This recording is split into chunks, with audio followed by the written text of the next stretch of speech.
Okay. Well, thank you, everyone. It's great to be here to speak about A.Y. Jackson. I'm sure many of you have heard about him before, but just as a means of introduction here, I'll give you a brief overview. Alexander Young Jackson, Alex, or Alec to his friends, A.Y. to the public, was one of Canada's great characters. He was a great painter, great artist, but he was a character. That's what really drew me to want to write about this guy, okay? He had a lifelong mission to paint Canada. He traveled across Canada. He painted every region that he possibly could.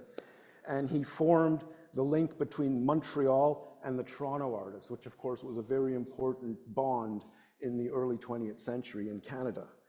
He's best known as a founding member of the Group of Seven and president of the Beaver Hall Group in Montreal. And he was a fearless defender of modern art.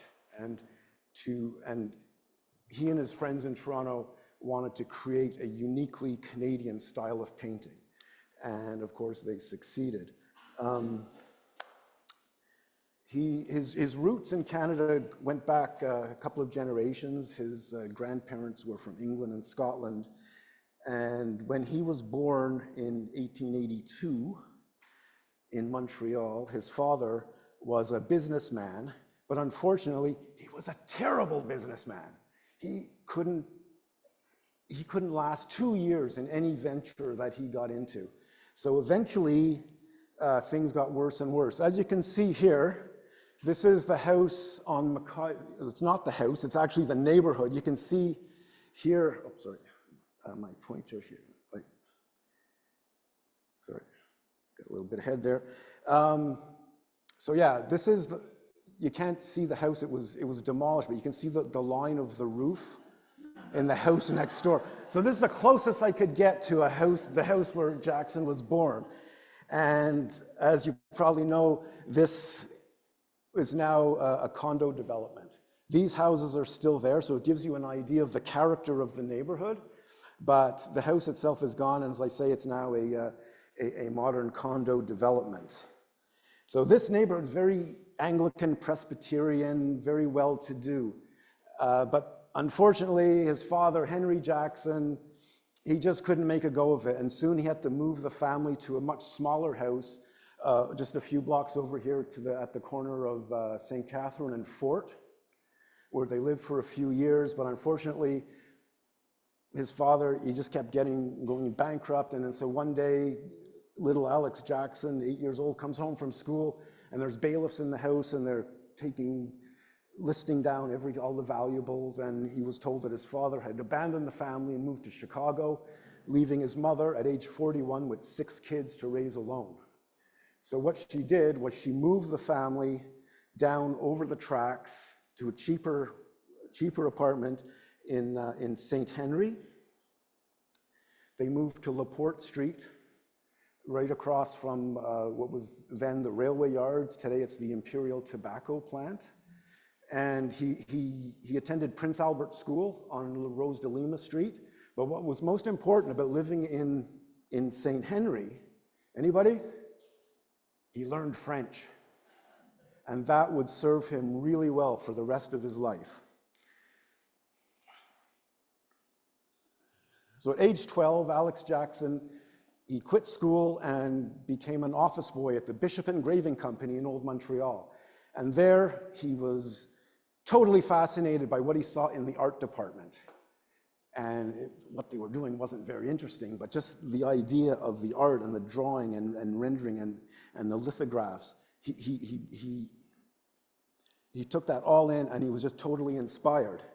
So around this time, his older brother Harry, and he would take walks out to what is now LaSalle, Lachine, and even onto the West Island, which was all very rural in those days.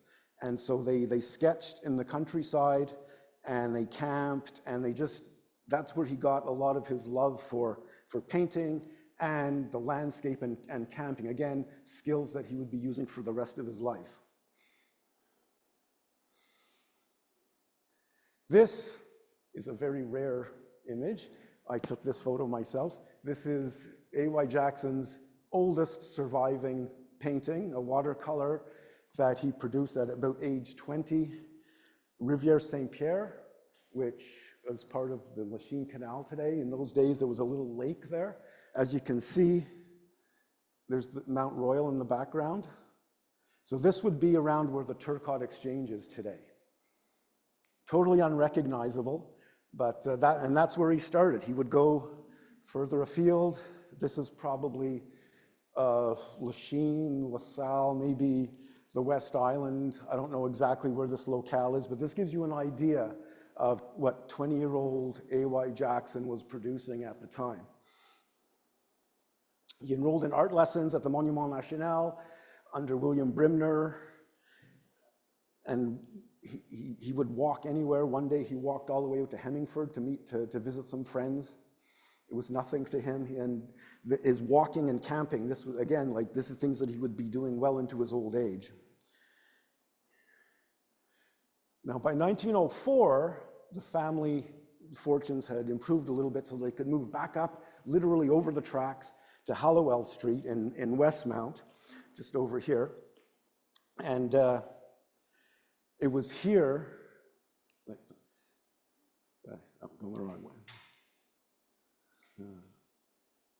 So I got my slides. Yeah, here, sorry. Very good clicker you got here. So, and so from the top balcony here in the house, he would go up there and he would sit and he could paint up there. And at one point, and he could actually look down past the railway yards and see LaPorte Street, because of course the Ville Marie Expressway was not there at the time. So this is like facing what is now Westmount High School schoolyard. And in those days, it was the amateur athletic grounds. So in 1905, he took a trip with his brother Harry to Europe, and he saw the Impressionists, because in Montreal, there was no, modern art was really frowned upon. It was dull Dutch paintings of windmills and cows. But he goes to Paris and he sees the Impressionists on the wall, and he was so impressed by this. He began painting in oil. 1906, the following year, he was determined to go and live in Europe, so he spent a year in Chicago, where he worked as a commercial artist and took lessons at the Chicago Institute. Again, the Impressionists, in Ferris Bueller, you see the Georges Seurat on the wall. That was there, and he saw these things. It was incredible for him at the time. So in 1907, he'd saved enough money to go back to Europe. Now think about it. 1907, Paris. What was going on? Anyone? Picasso, Demoiselle d'Avignon, the birth of modernism, Cubism. So Jackson arrived in Paris at just the right time. And he ended up here, the notorious Académie Julian. Very famous. Some of the best known artists in the world had studied there. From all over the world they came because it was really cheap. And the instruction was minimal, and it was notoriously loud. The students were obnoxious. Famously, James Wilson Morris had studied there a few years earlier, but he only lasted a week. He was literally attacked by a baguette over the head. One of the students attacked him. No, it was really rowdy. They were singing dirty songs all day. Like, these were not orderly students by any means. These were kids from around the world let loose in Paris for the first time.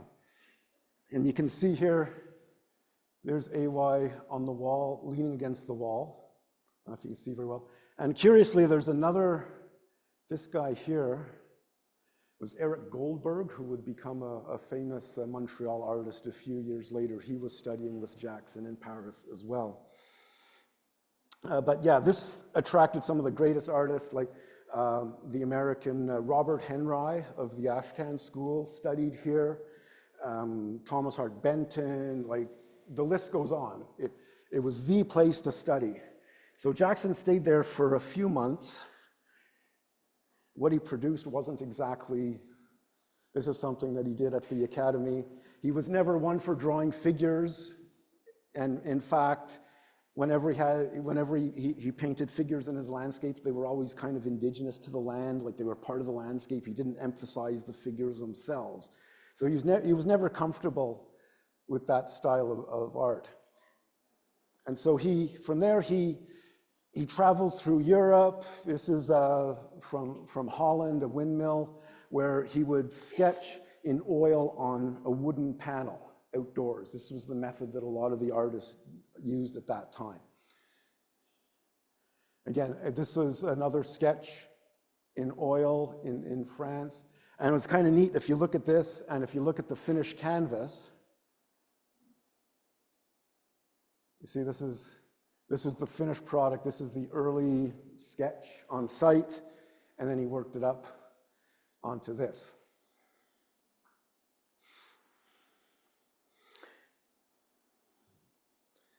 And this is a local canal, which was with the barges that were hauled by mules.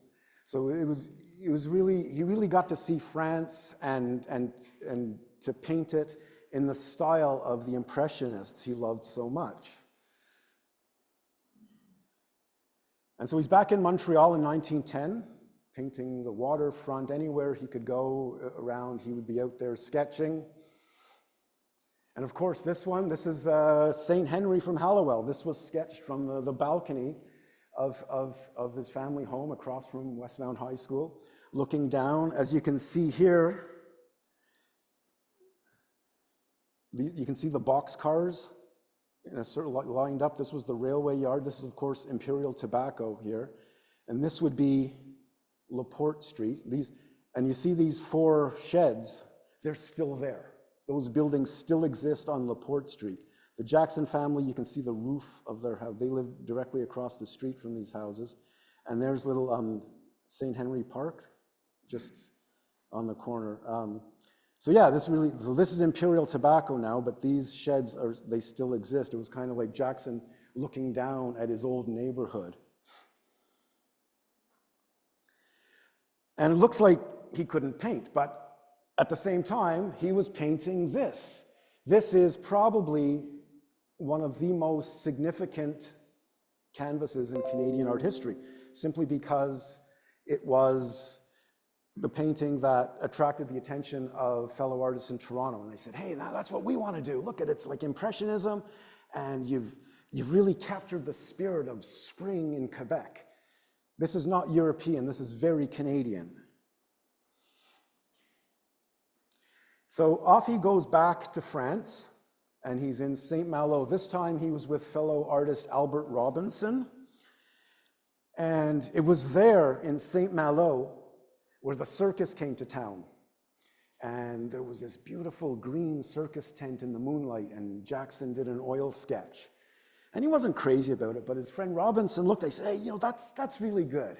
And Jackson, I don't know. So Jackson, he brought it back to Montreal and with all his other stuff. And then one day he was looking through all his sketches from Europe, and he found this sketch of the circus tent from St. Malo. So he put it in the reject pile. He asked his sister to take it down to the basement and put it in the furnace. So no sooner does he do that, next time he sees Robinson, he says, hey, what about that circus tent? He says, oh, I threw it away. Oh, no, that was great. That was the best thing you ever did. He says, oh, really? I don't know. Oh, really? So then a couple of months later, Robinson is still bugging him about this stupid circus tent. So later, Jackson was down in the basement on Hallowell Street, and he finds his old sketches, and sure enough, here's the circus tent. His sister had forgotten to put it in the furnace. So as he wrote, he said, I took a long look at it, then I went over to the furnace and I shoved it in.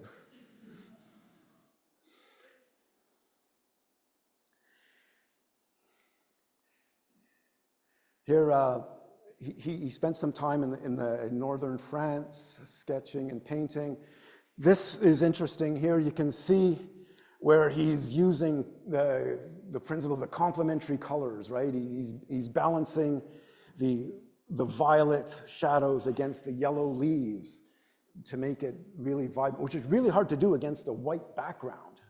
But he pulls it off to the point where this painting was exhibited the following year, and it was bought by the National Gallery. So here's young Alex Jackson. He already has a painting in the National Gallery. So much for the struggling artist myth. This is one of the studios that he lived in northern France around the same time. You can see pure impressionism, the thick impasto. This is what he was learning in Europe. In Montreal, they would have laughed at him. He also spent time in Italy. This is him at a studio, a friend in Assisi. This is one of the paintings. This is, you can see here the Jackson style emerging.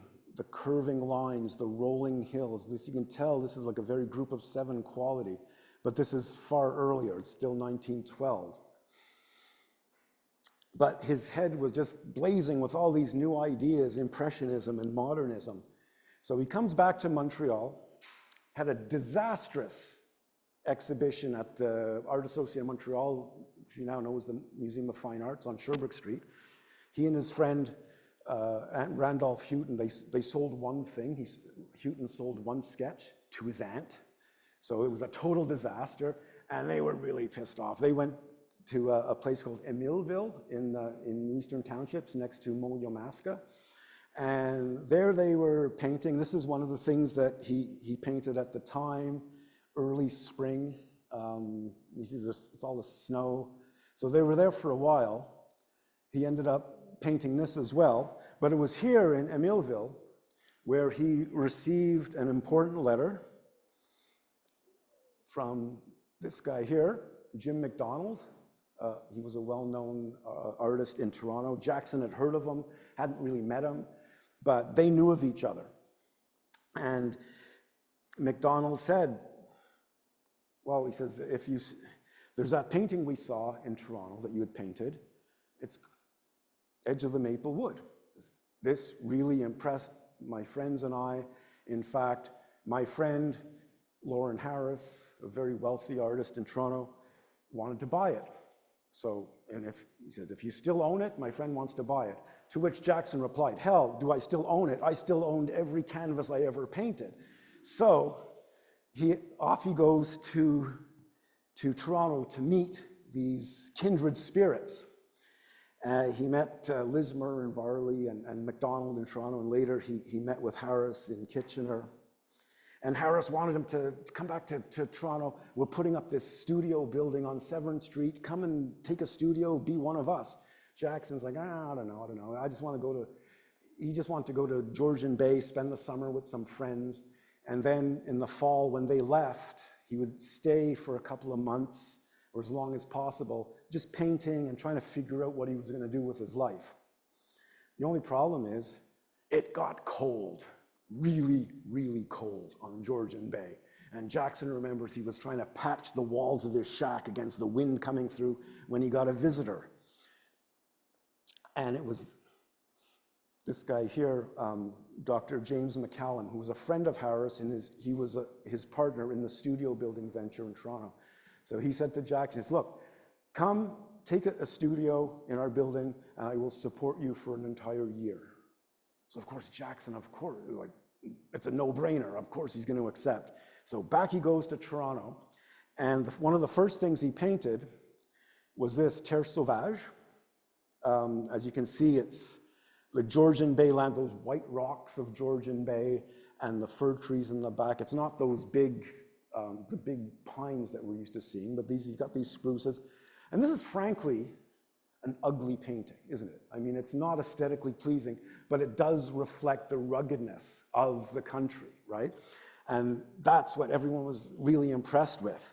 So Jackson goes and he takes a studio in this newly erected studio building on Severn Street. It was right near the corner of Yonge and Bloor. And if you know Toronto, this is now where the subway comes out of after Yonge Street. When it comes outside, it was right next to this building, which is why Jackson decided to leave, actually. So yeah, he had a roommate in that studio. This fella here.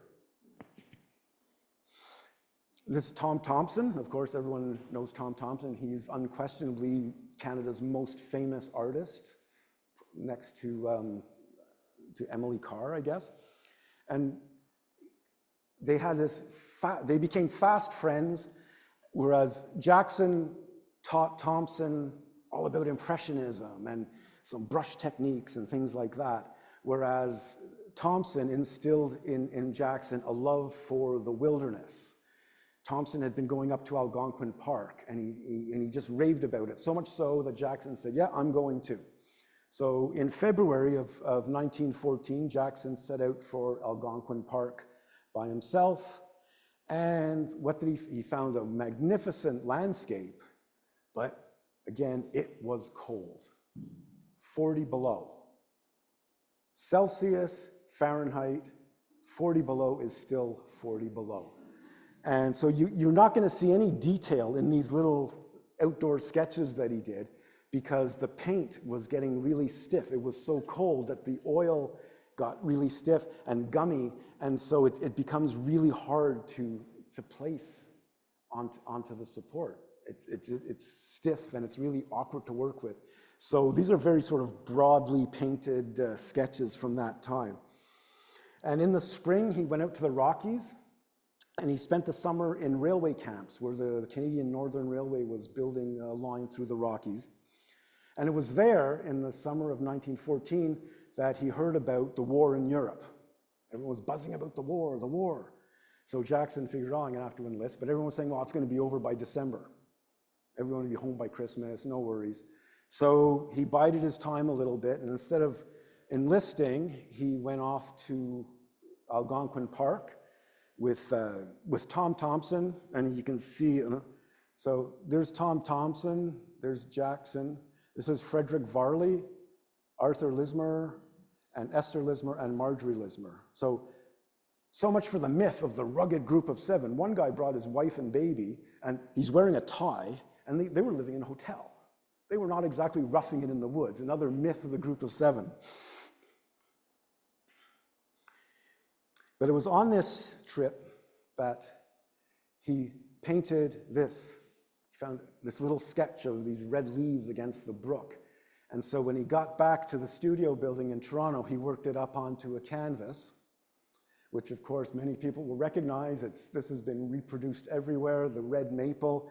This was bought by the National Gallery, and it's become such a prominent part of contemporary culture. It's in The Shining.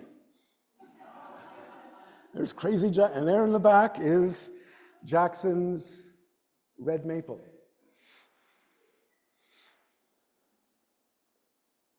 So, but he knew that he could not put off enlisting, and he's on Hallowell Street, and he's looking across, and in the athletic grounds, it was given over to the military, so the guys were drilling, and there was a convalescent hospital, so he felt very guilty, and he knew that he would have to enlist. And so this is Private A.Y. Jackson, 60th Infantry Battalion in 1915. He was sent over to Europe, and in the spring of 1916, he was wounded at Sanctuary Wood, shrapnel. It was trench warfare. He was badly injured, and he was shipped back to a series of really bleak military hospitals in England.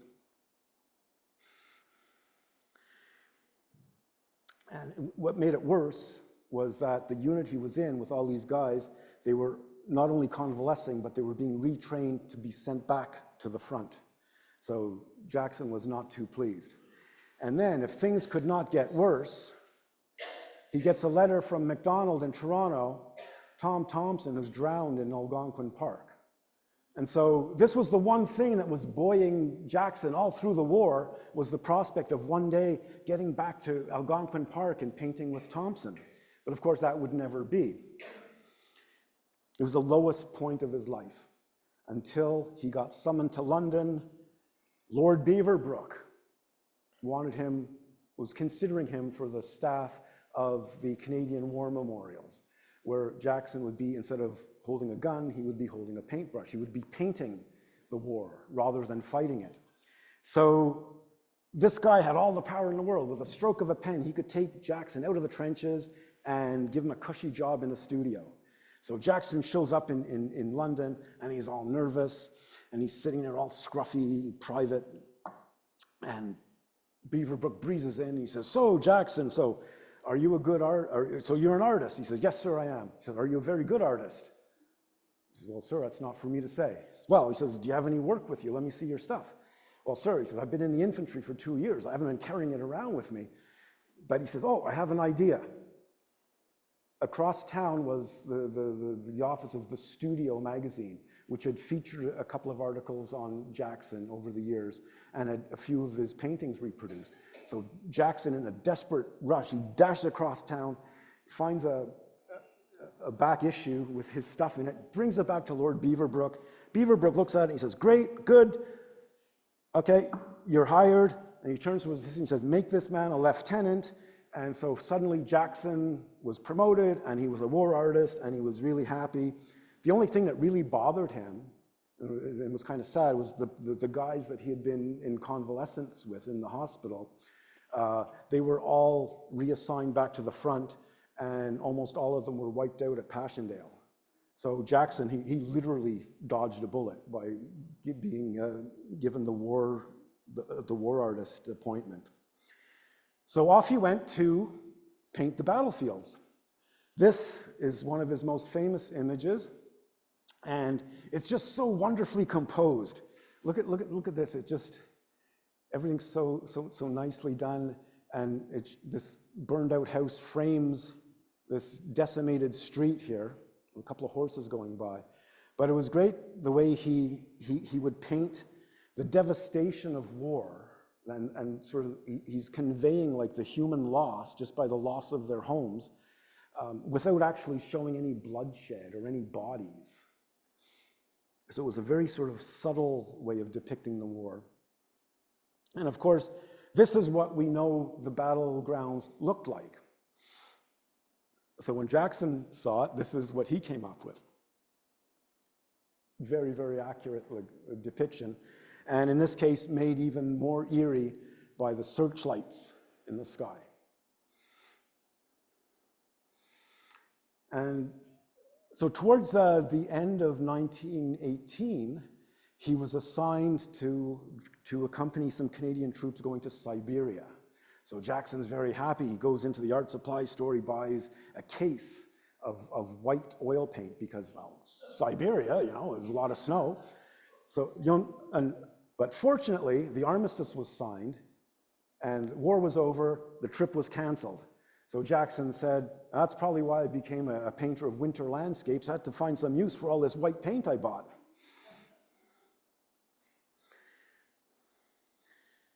So after the war, Jackson joined some of his Toronto friends on a few of the famous Algoma boxcar trips, where Lawrence Harris rented a boxcar from the Algoma Railroad Company, and they lived in it. There was supposed to be a caboose at first, but it was actually, they ended up with a refurbished boxcar that they could live in. And the freight trains would take their car and leave it on a siding here, and then would come back a few days later and take them to another siding. So over the course of about a month, they got to spend time in about 4 or 5 different places on different sidings throughout Algoma, which gave them a vast variety of landscapes to paint. This one, it was one of Jackson's favorite, First Snow Algoma. And you can tell if you look at these trees, these are burnt out trees. Don't they resemble the trees that he painted in the battlefield just a year earlier? He liked this painting so much that he had himself photographed in front of it. He was very proud. So in 1920, of course, that was the year the group of 7 was formed. So Jackson was not really involved in that. He decided that he was going to go up to Georgian Bay. He had never been up there in the winter, so to see it under snow was a great thrill for him. So he spent a few months up there painting, and he ran out of sketch material. Like he was just overwhelmed with the amount of material. So finally, when he gets back to Toronto in late April, his buddies told him, hey, guess what? We formed the group of 7. You're one of the members. And better news, we have a show coming up in 2 weeks. So get some stuff together for this show. So Jackson ended up painting this one, March Storm Georgian Bay, which was included in the first group of 7 show. And it was those whites, it was probably still wet in places when it was exhibited. This is the first show of the group of 7. I don't know if you can see it, but Terre Sauvage, the first one he painted in Toronto, was there in the back. You can just barely see it in this photo. The thing is, with the group of 7, as we all know, they were radical, they were torn apart by the critics, it was savage. Again, one of the great myths of the group of 7. The critics loved them. And it is an example of some of the headlines, 7 painters show excellent work, distinctive work, unique exhibition, young men seek to interpret Canada in original manner. Are these new artists crazy? They are not decadent, but creative. They go direct to nature. So it was all very positive. But Jackson knew that in art, there's no such thing as bad publicity, right? So he would actually write letters to the Toronto newspapers condemning his own work, writing under pseudonyms that he got from the paint tubes like Rose Madder and Sap Green.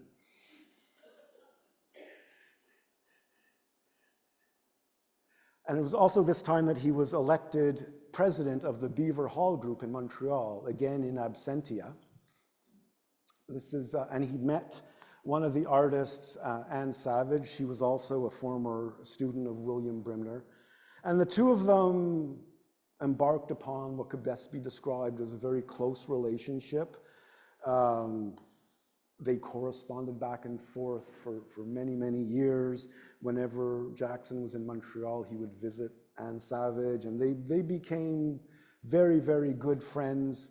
The extent of their relationship has never been completely determined, simply because in those days we had their letters, and they were both kids of the Victorian age, so they didn't really write things too sexy to each other on paper in those days. So that's all that's left. So we don't know exactly how close they were, but they definitely had a relationship. Another member of the Beaver Hall group was Ed Holgate, who would later be admitted to the group of 7. This is Holgate's portrait of Jackson, again placing him in his natural surroundings, the Quebec countryside with lots of snow. I have a large reproduction of this in my workroom. So every now and again I look up and there's AY staring down with that scowl, disapproving of what I'm doing. But anyway, it's a great portrait and it shows him really well. So this is typical of the work that he did in Quebec. Now Jackson, in 25 years, starting from 1921, he never missed a spring in rural Quebec. He would come down late March, early April, and he would visit the towns along the lower St. Lawrence, and he'd stay a few weeks here and there, and he became known to the local inhabitants as Père Raquette, because he would go around on snowshoes sketching, and they thought it was the weirdest thing in the world, but they didn't understand what he was doing half the time. Again, he'd be sketching on a small panel in oil. And again, when it's cold, you see broad brush strokes, not too much detail, again, because it was pretty cold when he was painting these things. Sometimes he'd work in pencil. And I don't know if you can see it, but within the drawing, he's got all little codes, little numbers for the values of his colors, and little notes to himself, like yellow 3, meaning like yellow not quite as like the brightest being 1 and the darkest being 10, so yellow 3, and just these little coded little notes to himself, which only he could interpret. This is, of course, typical, something that would have resulted from the previous sketch. And of course, there's Père Raquette himself, one of the few self-portraits Jackson ever did, and of course, his sense of humor got the better of him. Here he is on his snowshoes painting what appears to be an outhouse.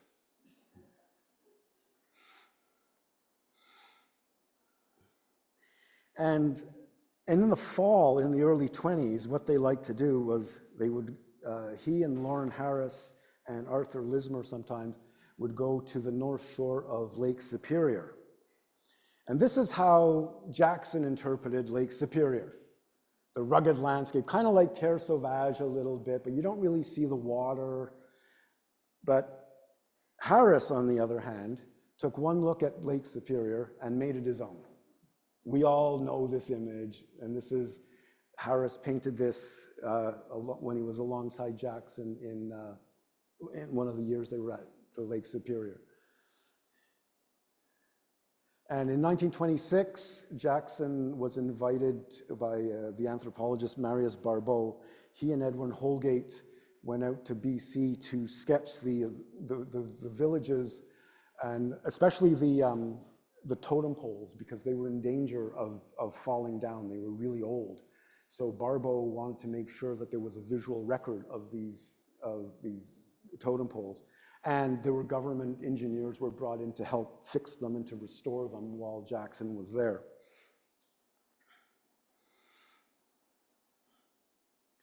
And I don't know if you can see it very well, but he's got some figures in here.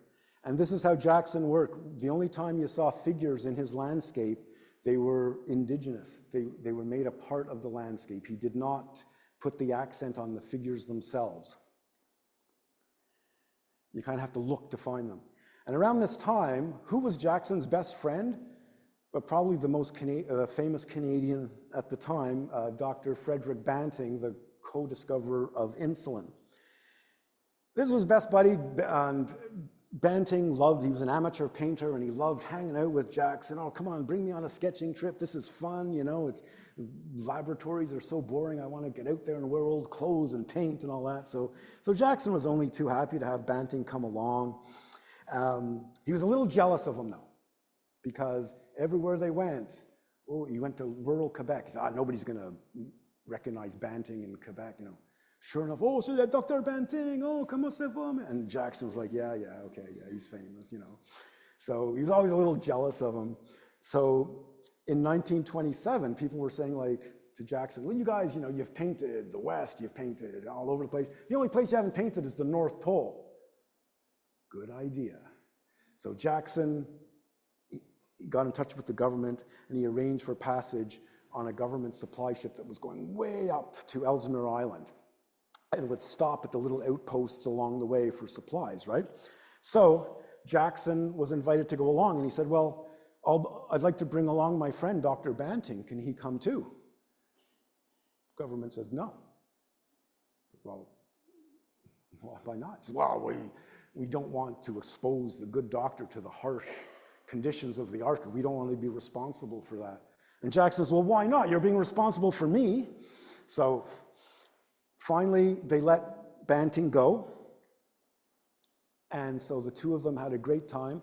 Here you can see there's Jackson on board the SS Beothuk, and there's Banting, along with a few RCMP officers and a couple of journalists. And it was a great trip. And what they would do was they would go ashore and paint the landscape. When the supplies were going into the outpost, Jackson would accompany them on the boat, and they'd stay on shore and paint for a while, then they'd return. So this is a shot that Banting took of Jackson. He was painting the boat that they came on, and this is the resulting canvas. It's now in the National Gallery. This is what Jackson presented to the government in exchange for his passage. But what happened was Banting said a few things in an interview that the government didn't like. He was really crapping on the Hudson Bay Company. And so he wasn't allowed to come back to the Arctic. But Jackson was always welcome. They said, so 3 years later, Jackson returned to the Arctic. But this time, that's just them talking on the boat. This is an example of what Banting was doing. So he's not a gifted artist. He was better as a doctor, I guess, you know, but he loved doing it, and Jackson loved his company. They were great pals together. But yeah, so he ran afoul of the government. So this time when Jackson went back in 1930, his companion was Lawrence Harris. You see there's Harris and Jackson with the captain. Now, of course, Harris takes one look at the Arctic and he makes it his own. Again, one of Canada's most iconic images. Jackson, however, he focused on the land. And again, as you can see, the rocks, and there's a couple of figures, but they kind of look like the rocks. He makes them kind of part of the landscape, like you can't really tell the difference between the tent and the ground and these rocks and the figures at first glance. So the people are a part of the landscape.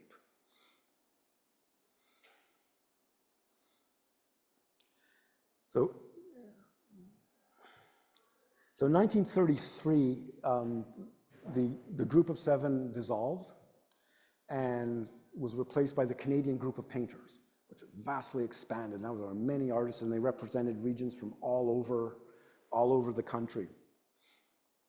But Jackson, at this time, was not in the best of spirits because he'd proposed marriage to Anne Savage, and unfortunately fortunately for her, she turned him down because she had a nice job as the art teacher at Barrenbing High School. She had to take care of her mother. She lived a rather comfortable lifestyle with her. They were fairly well off. She didn't want to spend 6 months out of the year camping in a tent with A.Y. Jackson in the Northwest Territories. That just wasn't something she wanted to do. So she turned down his marriage proposal, and that led to a bout of depression that lasted about a year for Jackson. He didn't really want to do anything. It really affected him badly. But he did bounce back, and he had a brother living in Lethbridge, and he would go out and visit his brother, and you get these images of Alberta. Again, you can see the typical Jackson style of the curving lines and the rolling hills and everything kind of like a swirling quality to everything.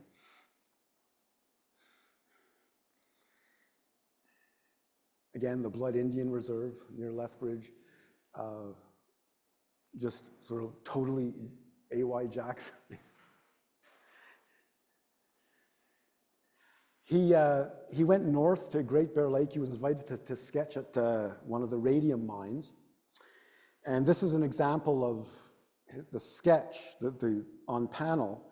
And then this is the finished canvas. You can see how closely they resemble each other. So sketch and canvas. So they're almost identical. And it was on this trip, a lot of the miners were kind of bugging Jackson, like, you're an artist, you're not that rugged. Like, have you ever been this far north? And he said, I didn't have the heart to tell him I'd been up to Ellesmere Island, which is 800 miles north of where we were standing. So he was very diplomatic. And yeah, but he was a beloved character. In fact, in 1941, the National Film Board featured him in a documentary, Canadian Landscape. And it showed him going through his day and how he worked. They showed him up and rowing his canoe at his campsite and going out sketching. And here he is at his camp preparing his sketch box before he goes out to paint. But by now, the Group of Seven were really old school. They were once the young radicals, modernists. Now they were sort of like the grand old men of Canadian art. This is 1948. So you see they're pretty old, conservative, wearing tuxedos, and they're no longer the young Turks that they were. Jackson stayed on in the studio building on Severn Street. Until 1955, he kind of clashed, because Harris sold the building in around 1948, and the new landlord and Jackson, they did not get along. In fact, the landlord's son told me that the two of them, just from the beginning, they just locked horns. They did not get along together at all. So Jackson eventually had to move. Here he is clearing out his studio, all his stuff in 1955. But he went and he got a home next door to his niece and his great nephew in Manotick, where he lived for a few years, and he would use Ottawa as his hub, and he would still travel throughout the country, trains, buses, whatever. He was still crossing the country several times a year. In fact, In 1965, at age 82, he was camping on Baffin Island in a tent. He went up to sketch. You can see, I don't know if it's clear in the photo, but by now he had really bad arthritis, but that didn't stop him from painting. You can see his hand, he's holding the brush very awkwardly because that's the only way he could grip it by now. And here he is displaying some of his finished sketches in his tent. He's very proud, you know. But that's the kind of guy he was. 82 years old, he thought nothing of camping in a tent on Baffin Island. In 1968, by this time Jackson was living in a small apartment in Ottawa, and he suffered a terrible stroke. And it left him, he was never the same. His mind and his abilities were clouded considerably. But he still loved to paint, right? So he would still go out and paint, but the results were very, very substandard. In fact, anything that he painted from that period was destroyed. He didn't want it to get onto the market as an A.Y. Jackson, and it was a piece of crap, really, you know, because he lost his ability. And this was heartbreaking to him. So he went and he lived at the McMichael Gallery, where he was artist in residence for a few years. He would greet the visitors, talk about his paintings there. You can see his hand kind of deformed by the arthritis, pointing to one of his paintings. And that's where he stayed. He would go out and paint on the grounds, and he was very happy until in 1974, he was 91 years old, and he passed away in Kleinburg. Sort of the grand old man of Canadian art. On Parliament Hill, they observed a minute's silence to observe his passing. And from there, he's A.Y. Jackson. There was a couple of schools have been named after him, and he's on postage stamps, and he's become one of Canada's truly iconic artists. And that's it. Thank you.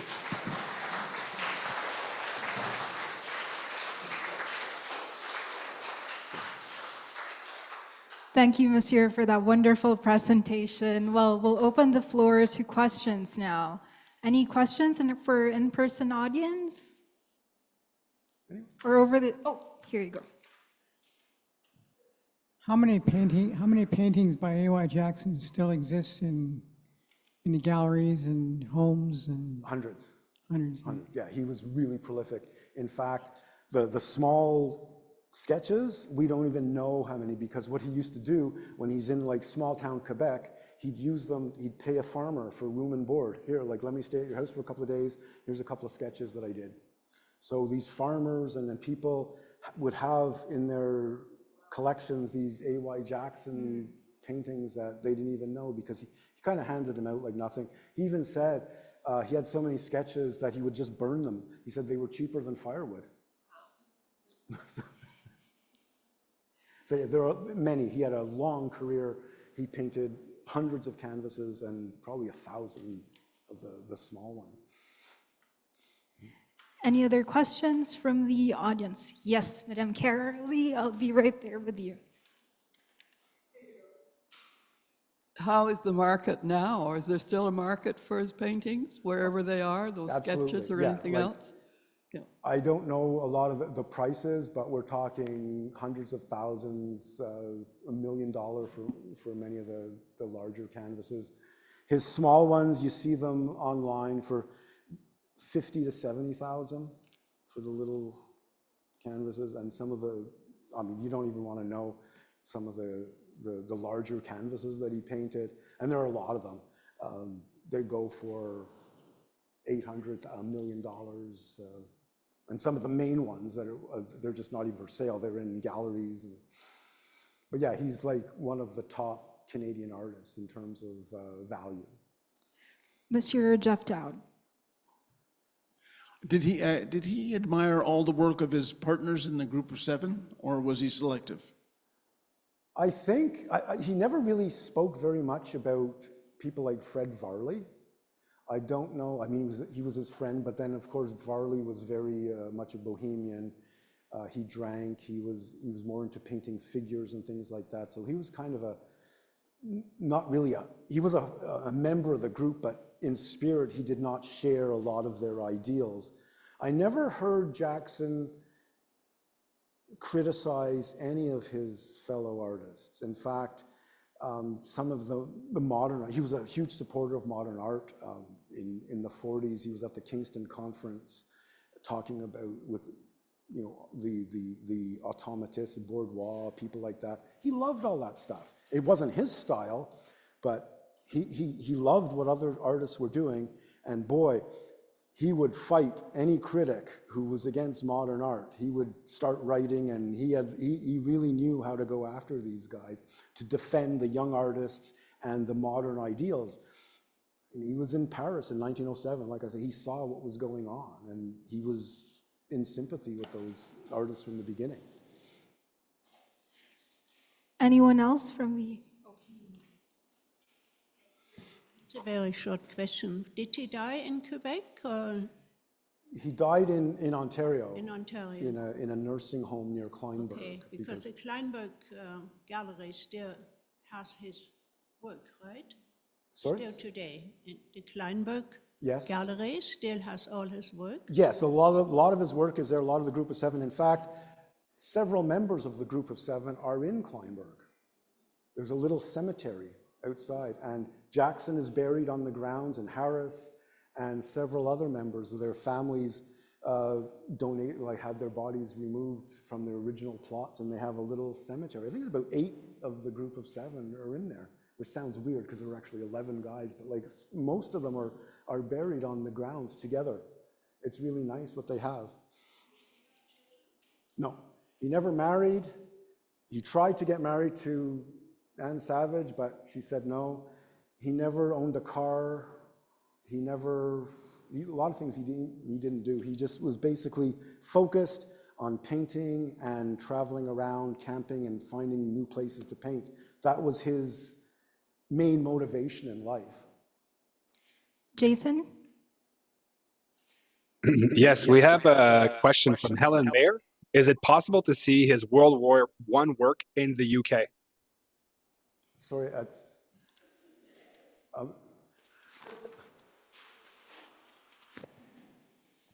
I said we have a question from Mrs. Helen Mayer, and she wants to know if it's possible to see his World War I work in the UK.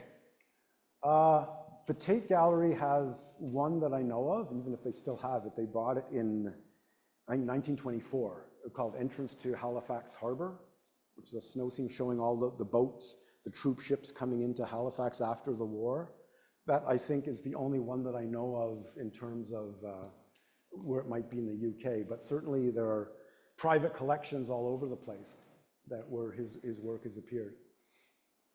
Wonderful. Well, on that note, Monsieur, on behalf of the Abwater Library and Computer Center, we would like to thank you for sharing your time and expertise. It's been a pleasure. Thank you very much, everyone.